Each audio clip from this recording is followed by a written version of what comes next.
Hi friends, రేపటి analysis explain చేస్తా ఉన్నాను. రేపు వీక్లీ ఎక్స్పైరీ ఉంది నిఫ్టీ, దాని చేతిలో బ్యాంక్ నిఫ్టీ, ఫిన్ నిఫ్టీ, తర్వాత సెన్సెక్స్ లెవెల్స్ ఎక్స్ప్లెయిన్ చేస్తామా అనుకున్నాను. సో సేమ్ రేంజే చెప్తా ఉండేది, బట్ రెసిస్టెన్స్ని కొంచెం ఎక్స్టెండ్ చేసుకున్నాను. సో 24,705 నుంచి 24,671 అనేది రెసిస్టెన్స్ లెవెల్లో. రేపు ఫస్ట్ 15 మినిట్స్ క్యాండల్ 50% కింద బాడీ ఎక్కువ పైన క్లోజ్ కావాలా. అలా కాలేదు అంటే అట్లీస్ట్ 30 మినిట్స్ క్యాండల్ క్లోజ్ అయ్యి అవుట్, ఆ 30 మినిట్స్ క్యాండల్ హై బ్రేక్ కావాలి. హై బ్రేక్ అయితే మార్కెట్ డెఫినెట్గా పైనకి వెళ్ళేదానికి ప్రాబబిలిటీ ఉంది. లేదు అంటే కన్సాలిడేషన్ అయ్యేదానికే ప్రాబబిలిటీ ఉంది. సో నేను రేపు ఎక్స్పెక్ట్ చేస్తా ఉన్నాను ఒక ట్రెండ్ వచ్చేదానికి ప్రాబబిలిటీ ఉంది అనుకొని. అట్లా కాలేదు అంటే market side ways to market కిందకు స్లోగా కిందకు వచ్చేదానికి, ఫ్రైడే ఒక ట్రెండింగ్ వచ్చేదానికి ప్రాబబిలిటీ ఉంది. బట్ సేమ్ రేంజే 24,857 నుంచి 24,495 అనేది సేమ్ రేంజే. బట్ రెసిస్టెన్స్ ఇక్కడ ఎత్తుకుంటా ఉన్నాను. ఎందుకు అంటే ట్రెండ్ లైన్ పైన క్లోజ్ అయ్యేది నుంచా ఇది రెసిస్టెన్స్ లాగా ట్రీట్ చేస్తూ ఉన్నాను.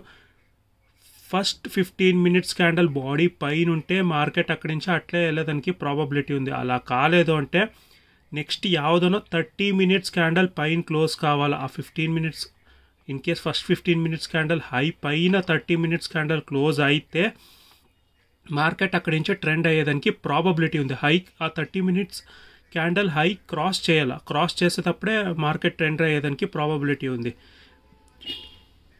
లేదు అంటే మార్కెట్ సైడ్ వేవ్సే ఉండేదానికి హై ప్రాబబిలిటీ ఉంది. సో బ్యాంక్ నిఫ్టీ లెవెల్ చూస్తే సేమ్ నిన్న 53,740 దగ్గర ఏం చెప్పుతున్నాం అలా సేమ్ సినారియోనే. అది టెస్ట్ కాలేదు, బట్ నిఫ్టీలో అది టెస్ట్ అయ్యింది. సో ఇదే రేంజ్లోనే ఉంది. 53,271 నుంచి 53,388 అనేది అదే రేంజ్లోనే ఉంది. బట్ 53,740 పైన 15 మినిట్స్ క్యాండల్ క్లోజ్ కావాలి. First 15 minutes candle, but body 50% కింద ఎక్కువ పైన క్లోజ్ అయితే ప్రాబబిలిటీ ఉంది పైనకి వెళ్ళేదానికి. లేదు అంటే మార్కెట్ కన్సాలిడేషన్ అయ్యేదానికే ప్రాబబిలిటీ ఉంది. అలాగని కిందకు వస్తుంది అంటే చెప్పేకాయలేదు. ఈ ట్రెండ్ లైన్ దగ్గర ఎట్లా సినారియో జరుగుతుంది అంటే చూసి రేపు డిసిషన్ ఎత్తుకుంటామా అనుకున్నాను. సో ఫిన్ నిఫ్టీలో ఒక మంచి అప్ ట్రెండ్ చూపిస్తోంది. So as per the price action. So పోయిన థర్స్డే చేసిండే లో, దానిలో మళ్ళీ ఇంకొక లో. సో లోవర్ లోస్ని క్రియేట్ చేసుకొని పోతుంది, బట్ హై కాలేదు.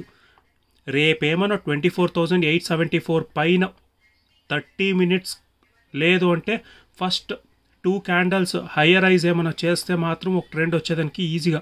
సో 25,000 ఈజీగా వెళ్ళేదానికి ప్రాబబిలిటీ ఉంది. ఇంత కన్సాలిడేషన్ అయ్యేది నుంచా ఈజీగా మార్కెట్ పైనకి వెళ్ళేదానికి ప్రాబబిలిటీ. అలా కాలేదు. ఇదే కన్సాలిడేషన్ జోన్లో ఫస్ట్ హాఫ్లో ఉంటే సెకండ్ హాఫ్ ప్రాబబిలిటీ ఉంది ఇది బ్రేక్ అయ్యేదానికి.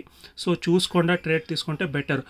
సెల్లర్స్ చేతిలో ఎప్పుడు వస్తుంది అంటే 24,700 కింద 15 మినిట్స్ క్యాండల్ క్లోజ్ చేస్తే చాలు, సెల్లర్స్ చేసుకో వచ్చేస్తుంది, మార్కెట్ కిందకి వచ్చేదానికి ప్రాబబిలిటీ ఉంది. సో ఇది ఫిన్ నిఫ్టీలో మాత్రమే నేను చెప్తా ఉండేది. వేరే రెండు ఇండెక్స్లోనూ అలా జరిగే ప్రాబబిలిటీ తక్కువ, బట్ ఫిన్ నిఫ్టీలో జరిగే ప్రాబబిలిటీ ఎక్కువ. ఈ కింద వస్తే మార్కెట్ కిందకు వచ్చేదానికి ఈజీగా డ్రాస్టిక్గా కిందకు వచ్చేదానికి ప్రాబబిలిటీ ఉంది. సో సెన్సెక్స్ లెవెల్ చూస్తే సో 81,857 నుంచి 81,788 అనేది ఫస్ట్ 15 మినిట్స్ క్యాండల్ బాడీ 80% కింద ఎక్కువ ఉండాలి. బాడీ అది 50% కింద పైన క్లోజ్ అయితే మార్కెట్ పైనకి వెళ్ళేదానికి ప్రాబబిలిటీ ఉంది. లేదు అంటే ఇంక క్యాండల్ అన్నా 30 మినిట్స్ క్యాండల్ క్లోజ్ కావాలా, ఆ హై బ్రేక్ కావాలా. బ్రేక్ అయ్యేటప్పుడు మార్కెట్ పైనకి వెళ్ళేదానికి హై ప్రాబబిలిటీ ఉంది. లేదు అంటే ఇదే కన్సాలిడేషన్లో ఉండేదానికి ప్రాబబిలిటీ ఉంది. సో రేపు రేంజ్ చూస్తే 81,400 నుంచి 81,857 ఇదే రేంజ్లో ఉండేదానికి ప్రాబబిలిటీ ఉంది ట్రెండింగ్ కాలేదు అంటే.